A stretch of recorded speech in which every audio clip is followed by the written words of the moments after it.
Municipality കോർപ്പറേഷൻ്റെ കീഴിൽ താമസിക്കുന്നവർക്ക് ബിൽഡിംഗ് ടാക്സ് അഥവാ പ്രോപ്പർട്ടി ടാക്സ് വീട്ടിലിരുന്ന് ക്യാഷ് സ്മാർട്ട് മുഖേന എങ്ങനെ പേ ചെയ്യാമെന്ന് നോക്കാം. നിലവിൽ പഞ്ചായത്തിൽ ക്യാഷ് സ്മാർട്ടിൻ്റെ സേവനം ലഭ്യമല്ല. പഞ്ചായത്തിന് കീഴിൽ താമസിക്കുന്നവരാണെങ്കിൽ സഞ്ജയ സോഫ്റ്റ്വെയർ മുഖേന തന്നെയാണ് ബിൽഡിംഗ് ടാക്സ് അടവാക്കേണ്ടത്.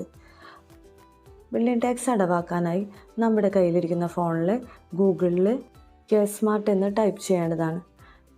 KSmart.lsgkerala.gov.in എന്ന സൈറ്റ് നമുക്ക് ഓപ്പൺ ആവുന്നതാണ്. ഇതിലൊരുപാട് സർവീസ് നമുക്ക് ലഭ്യമാണെങ്കിലും ഇപ്പോൾ നമുക്ക് പ്രോപ്പർട്ടി ടാക്സ് എങ്ങനെ പേ ചെയ്യാമെന്ന് നോക്കാം.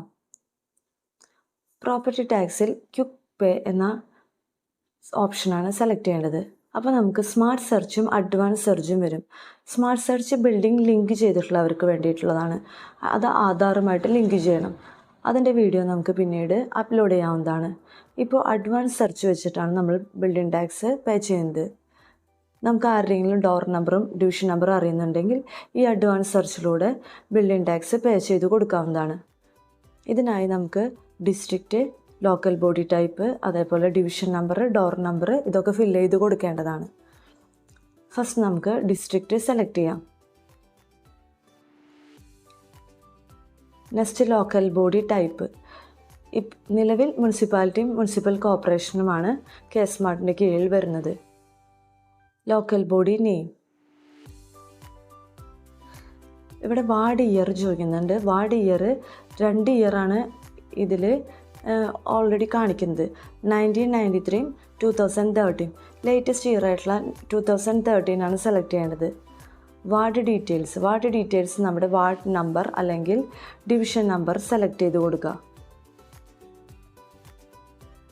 നെക്സ്റ്റ് സെർച്ച് ബൈ എന്ന് പറഞ്ഞിടത്ത് നമുക്ക് ഡോർ നമ്പർ വെച്ചോ അല്ലെങ്കിൽ ഓണർ നമ്പർ വെച്ചോ ഓണർ നെയിം വെച്ചോ ഇൻസ്റ്റിറ്റ്യൂഷൻ നെയിം വെച്ചോ സെർച്ച് ചെയ്യാവുന്നതാണ്. ഡോർ നമ്പർ അറിയുമെങ്കിൽ അത് വെച്ച് സെർച്ച് ചെയ്യുന്നതായിരിക്കും കൂടുതൽ ഈസി. ഡോർ നമ്പർ ടൈപ്പ് ചെയ്യുക. സബ് നമ്പർ ഉള്ളവർ സബ് നമ്പറും കൂടി ടൈപ്പ് ചെയ്ത് കൊടുക്കുക. താഴെ ഒരു ക്യാപ്ച ഉണ്ടാവും, അതിൽ ടിക്ക് ചെയ്യുക, സെർച്ച് ബട്ടൺ ഞെക്കുക. നമുക്ക് താഴെ നമ്മുടെ ഡീറ്റെയിൽസ് വരുന്നതായിരിക്കും. ഇവിടെ നമ്മൾ നന്നായി ശ്രദ്ധിക്കേണ്ട കാര്യം എന്ന് പറഞ്ഞു കഴിഞ്ഞാൽ നമ്മുടെ ഡോർ നമ്പറും ഡിവിഷൻ നമ്പറും ഓണർ നെയിമും എമൗണ്ടും നന്നായി ചെക്ക് ചെയ്തതിന് ശേഷം മാത്രം പേനാവിലേക്ക് കൊടുക്കേണ്ടത്. കാരണം പല കോർപ്പറേഷൻ മുനിസിപ്പാലിറ്റികളിലും ഡാറ്റ പ്യൂരിഫിക്കേഷൻ നടക്കുന്നതിനാൽ എമൗണ്ടിൽ എന്തെങ്കിലും കറക്ഷൻ കാണുകയാണെങ്കിൽ ഒരിക്കലും ഓൺലൈൻ പേയ്മെൻറ്റ് നടത്തരുത്. നേരിട്ട് ഓഫീസുമായി ബന്ധപ്പെടേണ്ടതാണ്. ചെക്ക് ചെയ്ത് കഴിഞ്ഞാൽ ഓക്കെ ആണെങ്കിൽ നമ്മൾ പേനാവ് കൊടുക്കാവുന്നതാണ്. പേനാവിൽ ഇവിടെ നമുക്ക് ഡിമാൻഡ് കാണിക്കുമ്പോൾ നമുക്ക് എത്ര വർഷത്തെയാണ് പെൻഡിങ് ഉള്ളതെങ്കിൽ എല്ലാതും നമുക്ക് കാണാവുന്നതാണ്. ഇപ്പോൾ ഈ പാർട്ടിക്ക് നമുക്ക് ഫസ്റ്റ് ഹാഫും സെക്കൻഡ് ഹാഫും 24-25 ഫിനാൻഷ്യൽ ഇയറിലെയാണ് അടവാക്കാനുള്ളത്.